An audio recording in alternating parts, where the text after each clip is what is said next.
Baiklah, Assalamualaikum warahmatullahi wabarakatuh.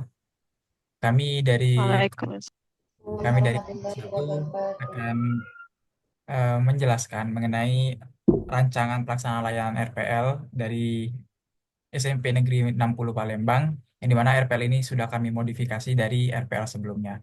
Sebelum kami menjelaskan modifikasi yang sudah kami lakukan, kami akan memperkenalkan kelompok satu terlebih dahulu, yang di mana itu beranggotakan 6 orang. Yang pertama itu ada saya, Asabil Fauzi Triatmojo, selaku moderator.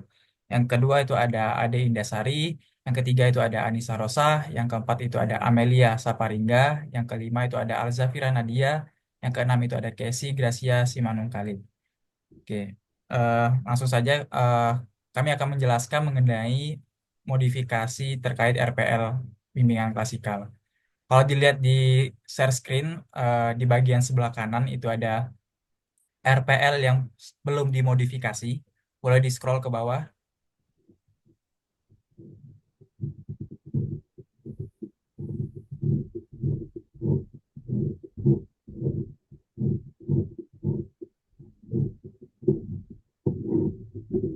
Oke, dari RPL yang belum dimodifikasi ini tentunya masih banyak kekurangan menurut kelompok kami.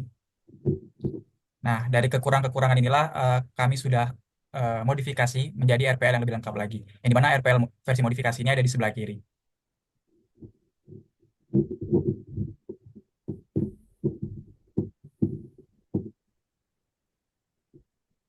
Dengan RPL yang sudah dimodifikasi ini ada beberapa aspek yang kami modifikasi. Yang pertama yaitu ada aspek pada bagian rasionalisasi. Yang kedua itu ada aspek pada tujuan khusus. Yang ketiga ada fungsi layanan. Yang keempat itu ada tanggal pelaksanaan. Yang kelima ada SKKPD SMP. Yang keenam ada profil pelajar Pancasila. Yang ketujuh ada materi dan juga media layanan. Yang kedelapan itu ada kegiatan layanan yang mencakup tahapan awal, menanyakan kabar, berdoa, mengecek kehadiran, dan juga kesepakatan belajar. Terus ada tahap inti dan juga penutup. Yang kesembilan itu ada membagikan lembar evaluasi hasil. Yang sepuluh ada menambahkan evaluasi proses, refleksi, dan juga LKPD. Dan yang terakhir itu ada memperbaiki format kepenulisan dan juga petunjuk pengisian evaluasi. Oke, langsung saja saya serahkan kepada anggota yang pertama untuk menjelaskan modifikasi terkait rasionalisasi. Baik, di sini saya Anissa Rosa ingin menjelaskan tentang rasionalisasi. Di dalam RPL Pamong tidak terdapat rasionalisasi. Nah, setelah dimodifikasi, kami menambahkan rasionalisasi tersebut ke dalam RPLBK. Eh, R- tujuan tujuannya itu untuk sebagai dasar pemikiran dalam mengembangkan program yang efektif dalam mendukung perkembangan peserta didik, peningkatan kemandirian, dan identifikasi kebutuhan siswa. Rasionalisasinya itu seperti berikut. Berdasarkan hasil dari observasi kepada peserta didik yang telah dilakukan di SMP Negeri 60 Palembang, terdapat beberapa masalah yang berkaitan dengan perilaku sesuai dengan norma. Masih banyak peserta didik yang tidak menerapkan perilaku sesuai dengan norma, terlebih lagi terhadap guru, teman sebaya, dan orang yang lebih tua. Contohnya itu peserta didik tidak mentaati peraturan dan tata tertib sekolah. Eh, ada juga siswa yang tidak memakai atribut sekolah yang lengkap, seperti topi dan dasi, dan kurangnya kesopan santun terhadap guru yang sedang mengajar di kelas. Be- Berperilaku sesuai dengan norma harus diajarkan sejak dini agar saat peserta didik sudah dewasa, ia tidak melakukan hal-hal yang buruk terhadap orang lain yang sebaya maupun dengan yang lebih tua. Pentingnya mempelajari berperilaku sesuai dengan norma ini agar peserta didik memiliki sifat tata krama yang baik, karena norma yang berlaku harus ditegakkan oleh seluruh masyarakat bangsa. Sebagai warga negara yang baik dan menyadari akan pentingnya norma, kebiasaan adat istiadat yang baik, serta peraturan yang berlaku untuk menjadi pedoman dalam kehidupan berbangsa dan bernegara. Sudah seharusnya peserta didik mengamalkan ketentuan tersebut dalam berperilaku ke dalam kehidupan sehari-hari. Baiklah, saya Itulah yang saya bisa jelaskan. Saya lanjutkan ke teman yang berikutnya.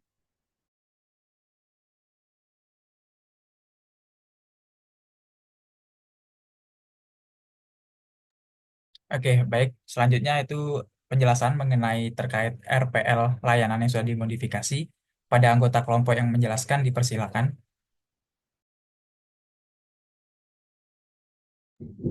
Baik, terima kasih pada moderator. Saya ingin menjelaskan. Jadi, yang pertama kita memasuki RPL bimbingan klasikal semester ganjil tahun pelajaran 2024-2025. Jadi untuk topik layanan adalah berperilaku sesuai dengan norma. Di RPL Guru Pamong juga ada komponen layanan dasar, sasarannya untuk kelas 9. Lalu bidang layanan pribadi dan sosial, metode atau teknik, student teams, achievement, divisions atau STAT, fungsi layanan, pemahaman dan pencegahan. Lalu untuk tanggal pelaksanaan juga kurang di RPL Guru Pamong, yakni kami cantumkan Senin 8 Juli 2024. Lalu waktu juga itu 2 kali 40 menit, tidak ada juga di RPL ini sehingga kami cantumkan di sini. Kembali ke moderator. Oke, untuk penjelasan selanjutnya, boleh anggota lain yang menjelaskan.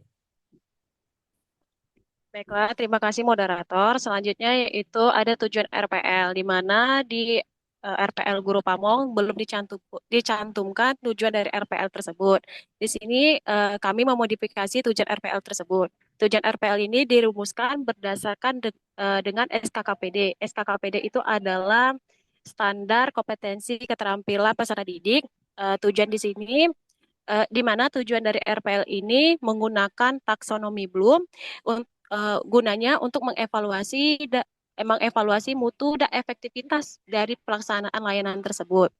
Taksonomi Bloom ini tersebut memiliki tiga ranah. Yang pertama ada ranah kognitif atau intelektual. Di ranah kognitif ini memiliki 6 tingkatan. Yang pertama ada pengetahuan C1, yang kedua ada pemahaman itu C2, yang ketiga itu ada menerapkan itu ada di C3, yang keempat yaitu menganalisis itu C4, selanjutnya yaitu menilai C5, dan yang keenam menciptakan itu ada di C6. Selanjutnya di ranah selanjutnya yaitu ada afektif. Afektif ini adalah semua yang berkaitan dengan emosi, contohnya seperti semangat, minat, motivasi dan lain sebagainya.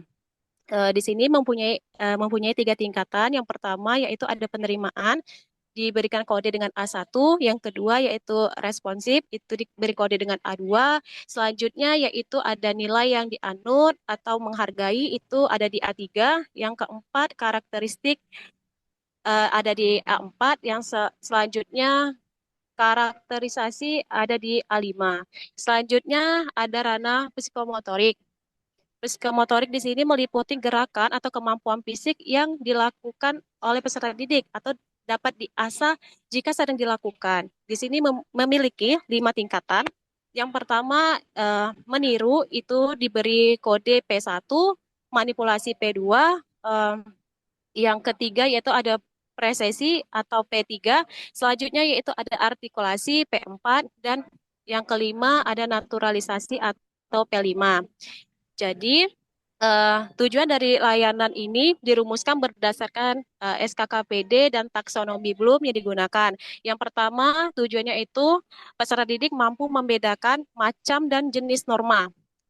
Dengan kata kunci membedakan menggunakan ranah afektif A3. Yang kedua yaitu peserta didik mampu mengkonsepkan perilaku sesuai norma dengan kehidupan sehari-hari menggunakan ranah kognitif C3. Yang terakhir yaitu peserta didik mampu mempraktikkan contoh berperilaku sesuai dengan norma itu di ranah psikomotorik P3. Selanjutnya yaitu ada SKKPD SMP, di mana di sini SKKPD yaitu standar kompetensi kemandirian peserta didik yang mencakup aspek-aspek perkembangan dan tugas-tugas perkembangan yang saling berkaitan. Di sini mempunyai 3 internalisasi. Yang pertama yaitu ada Pengenalan itu biasanya dikenal dengan kode C, yaitu untuk membangun pengetahuan dan pemahaman peserta didik terhadap perilaku yang harus dipelajari atau yang harus dikuasai oleh peserta didik. Selanjutnya yaitu ada ranah akomodasi, yaitu untuk membangun pelaksanaan internalisasi sebagai kemampuan diri peserta didik itu sendiri. Itu biasanya diberi dengan kode A. Yang terakhir yaitu ada tindakan. Tindakan di sini adalah mendorong peserta didik untuk menjadikan perilaku dan kompetensi baru dalam kehidupannya sehari-hari. Itu biasa diberi dengan kode P. SKKPD di sini diambil berdasarkan SKKPD Nasional SMP. Yang kedua yaitu landasan perilaku etnis. Pengenalannya yaitu mengenal alasan berperilaku menaati aturan atau norma berperilaku. Yang kedua yaitu akomodasi, memahami keragaman aturan atau patokan dalam berperilaku dalam konteks budaya. Yang terakhir yaitu tindakan, bertindak atas pertimbangan dari diri terhadap norma yang berlaku. Oke, selanjutnya saya kembalikan kepada moderator. Baiklah, terima kasih kepada Saudari Ade. Selanjutnya yaitu penjelasan terkait profil pelajar Pancasila dan juga kegiatan layanan. Pada anggota yang menjelaskan dipersilakan. Baiklah, terima kasih atas kesempatannya moderator. Saya Amelia Safaringga, saya akan melanjutkan penjelasan mengenai profil pelajar Pancasila. Di sini menjelaskan beriman, bertakwa kepada Tuhan Yang Maha Esa dan berhalap mulia. Yang selanjutnya yaitu kegiatan layanan. Pada RPL Guru Pamong tidak mencantumkan pada tahapan awal itu menanyakan kabar, berdoa, mengecek kehadiran dan kesepakatan belajar. Di sini kami modifikasi dengan urutan sebagai berikut. Yang pertama yaitu guru BK membuka pertemuan dengan mengucap salam. Yang kedua, guru BK menanyakan kabar siswa. Yang ketiga, guru BK membuka kegiatan dengan berdoa bersama. Dan yang keempat, guru BK mengecek kehadiran siswa. Selanjutnya menjelaskan kegiatan yang akan dilakukan dengan tujuan layanan hari ini. Selanjutnya membuat kesepakatan belajar hari ini dan melakukan ice breaking. Dan menanyakan kesiapan peserta didik untuk lanjut kegiatan inti. Pada tahap inti, kami memodifikasi dengan menambahkan apresepsi dan penerapan metode Student Teams Achievement Division. Yang pertama yaitu apresepsi. Guru BK menanyakan kepada peserta didik mengenai berperilaku sesuai dengan norma berdasarkan pemahaman masing-masing. Yang kedua yaitu penerapan metode STAR. Yang pertama yaitu persiapan guru merancang materi pembelajaran yang sesuai dan membentuk kelompok yang anggota kelompoknya maksimal 4 orang berdasarkan kriteria tertentu dengan jenis kelamin, etnis, dan kemampuan akademik. Yang kedua, aktivitas Student Team Achievement Division.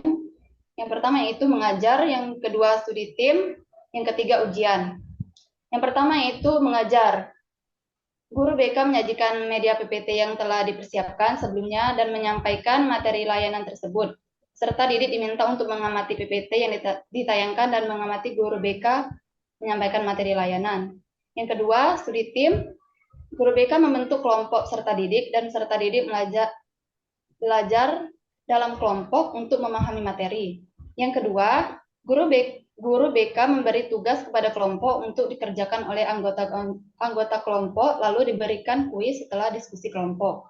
Yang ketiga, anggota kelompok masing-masing beserta didik akan berdiskusi untuk membedakan macam dan jenis norma yang telah dilihat di PPT.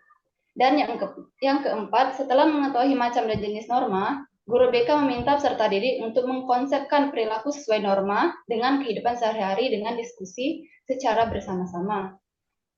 Dan yang kelima, peserta didik yang sudah mengerti membantu menjelaskan pada anggota lainnya sampai semua anggota dalam kelompok itu mengerti. Dan yang keenam, guru BK mengajak peserta didik untuk mempraktikkan contoh berperilaku sesuai dengan norma pada kehidupan sehari-hari. Dan yang ketujuh, peserta didik mengikuti kuis secara individu tanpa mendapat bantuan. Yang tahap ketiga yaitu tahap penutup dengan urutan sebagai berikut. Yang pertama, guru BK mengajak peserta didik membuat kesimpulan yang terkait dengan materi layanan.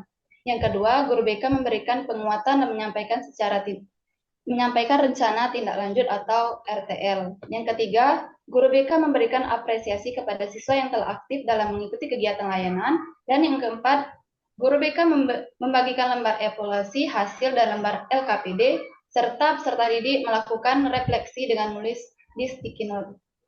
5. Guru BK menutup kegiatan dengan mengajak peserta didik untuk bersyukur dan berdoa. Dan tahap kedua yaitu evaluasi. Di sini ada evaluasi proses, evaluasi hasil, dan rencana tindak lanjut. Yang pertama yaitu evaluasi proses. Dengan urutan, guru BK mengamati antusiasme peserta didik dalam mengikuti layanan bimbingan klasikal. Yang kedua, guru BK mengamati keaktifan peserta didik dalam menyampaikan pendapat dan bertanya. Guru BK mengamati hubungan kerja sama konseli dalam kelompok. Dalam evaluasi hasil, yang pertama yaitu mengajukan pertanyaan kepada peserta didik terhadap pengalaman yang diperoleh setelah mengikuti kegiatan belajar. Yang kedua, menyebarkan angket evaluasi hasil pada peserta didik. Yang ketiga, mengamati perubahan perilaku peserta didik setelah diberikan layanan bimbingan klasikal. Yang terakhir yaitu rencana tindak lanjut, dengan memberikan tindak lanjut layanan bagi peserta didik yang membutuhkan layanan yang berupa konseling atau bimbingan kelompok atau konseling individu yang memiliki kendala saat layanan atau pemahaman materi layanan. Baik, saya akan kembalikan kepada moderator. Oke, baiklah. Terima kasih kepada Saudari Amel. Boleh di-scroll ke bawah untuk materi selanjutnya. Oke, untuk materi selanjutnya itu berkaitan dengan lampiran materi, yang dimana pada bagian ini saya, Asabil Fauzi, yang akan menjelaskan terkait materi. Oke, kalau dilihat dari RPL sebelumnya, itu materi yang dijelaskan atau yang dipaparkan di dalam RPL itu hanya terdapat pada bagian pengertian dan juga contoh-contoh perilaku yang sesuai dengan norma. Jadi kelompok kami membuat atau menambahkan versi yang lebih lengkap lagi terkait dengan materi yang berhubungan dengan norma. Eh, untuk terkait materi yang kami tambahkan itu tentunya ada di bagian pada pengertian norma. Yang kedua yaitu ada pada bagian tujuan adanya norma dalam kehidupan bermasyarakat. Yang ketiga itu ada macam-macam norma. Yang keempat itu ada jenis norma. Dan yang kelima itu ada contoh perilaku yang sesuai dengan norma.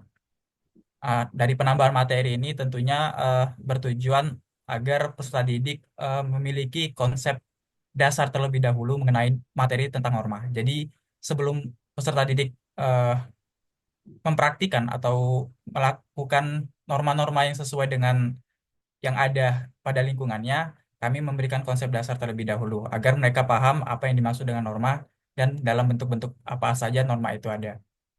Barulah nanti diharapkan dari konsep dasar tersebut, peserta didik dapat menerapkan perilakunya sesuai dengan norma yang ada. Oke, boleh scroll ke bawah. Oke, selanjutnya merupakan media yang kami gunakan. Jadi media yang kami gunakan dalam materi ini berbentuk PPT, yang dimana PPT ini sesuai dengan sasaran layanan, yang dimana sasaran layanan kami tadi merupakan siswa kelas 9 dengan fungsi yaitu untuk memberikan pemahaman ataupun pencegahan kepada siswa tersebut. Jadi kami menggunakan PPT ini karena sasaran layanannya mencangkup siswa yang banyak.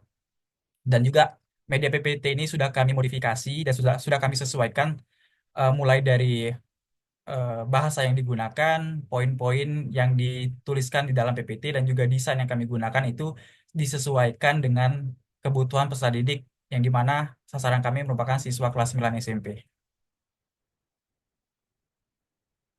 Oke, untuk penjelasan selanjutnya yaitu mengenai evaluasi yang akan dijelaskan oleh Saudari Casey. Dipersilakan. Baik, terima kasih kepada moderator. Selanjutnya saya akan menjelaskan pada RPL Bapak Pamong, tidak ditunjukkan, tidak dilampirkan evaluasi proses, di mana evaluasi proses ini sangat penting dalam RPL karena RPL ini mendukung efektivitas dari kualitas program layanan yang akan diberikan. Yang pertama bagi kelompok kami, kenapa evaluasi proses penting, yaitu guna meningkatkan kualitas layanan, di mana evaluasi proses ini menjadi sebuah sarana untuk mengawasi secara berkala terhadap pelaksanaan layanan yang telah diberikan. Kedua, validasi capaian pembelajaran, di mana melalui evaluasi ini, capaian pembelajaran yang diperoleh dari pengalaman peserta didik dapat dilihat secara akurat. Yang ketiga, menjadi sebuah alat untuk menjamin kemutuan dari pelaksanaan layanan tersebut dan memastikan semua prosedur asesmen dan penilaian dapat dilaksanakan dengan tepat dan akurat sesuai dengan prinsip-prinsip yang telah diterapkan secara konsisten. Lalu yang terakhir, gunanya untuk menerima umpan balik demi pengembangan RPL yang telah dilakukan. Jadi dengan adanya evaluasi proses, ada umpan balik dari peserta didik sehingga membuat RPL yang tadinya kurang sempurna bisa disempurnakan kembali melalui hasil evaluasi proses. Dengan demikian, evaluasi proses dalam RPL ini tidak hanya diperlukan untuk kepentingan administrasi, tapi juga sebagai langkah strategis untuk memastikan bahwa layanan pendidikan yang diberikan berkualitas tinggi dan bermanfaat bagi peserta didik. Dapat dilihat di situ isi dari layanan evaluasi proses kami, dan selanjutnya saya akan berikan kepada moderator. Terima kasih. Oke, baiklah, terima kasih kepada Saudari Casey. Untuk materi selanjutnya, yaitu berkaitan dengan evaluasi hasil. Pada anggota kelompok yang menjelaskan evaluasi hasil, dipersilakan.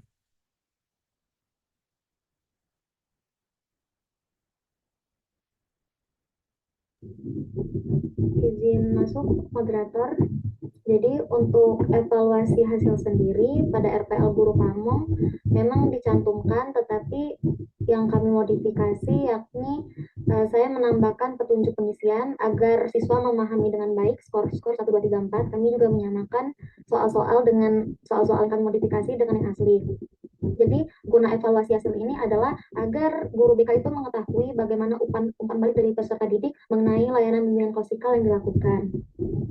Lanjut pada lampiran lembaran refleksi bimbingan klasikal. Jadi refleksi kegiatan ini adalah suatu kegiatan di mana guru BK itu mengobservasi kegiatan tersebut agar mendapatkan hasil atau refleksi untuk mengetahui apakah materi yang dilakukan ini dibutuhkan atau tidak, apakah siswa terlibat aktif. Jadi dalam hal ini guru BK itu melihat posisi di kelas, lalu mengisi ini dan dijadikan suatu rencana untuk tindak lanjut bagi layanan BK selanjutnya.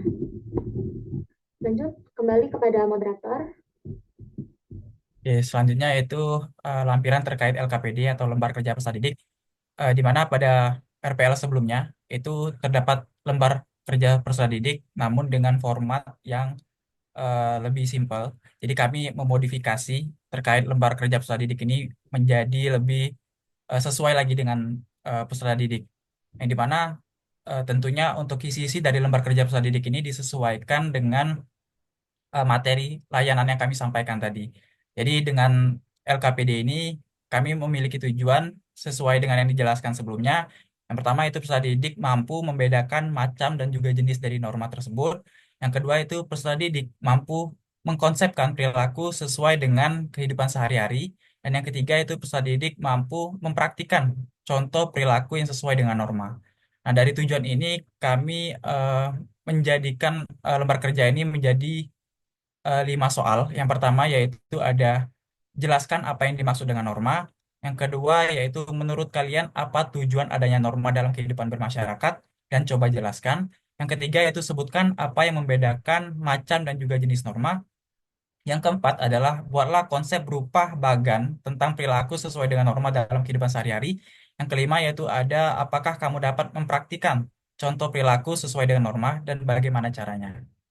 Nah, itu merupakan paparan dari kelompok 1 mengenai modifikasi RPL yang sudah kami lakukan.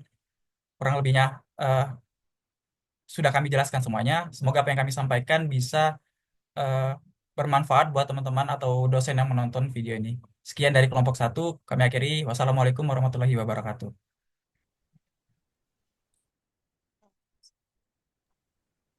Waalaikumsalam warahmatullahi wabarakatuh.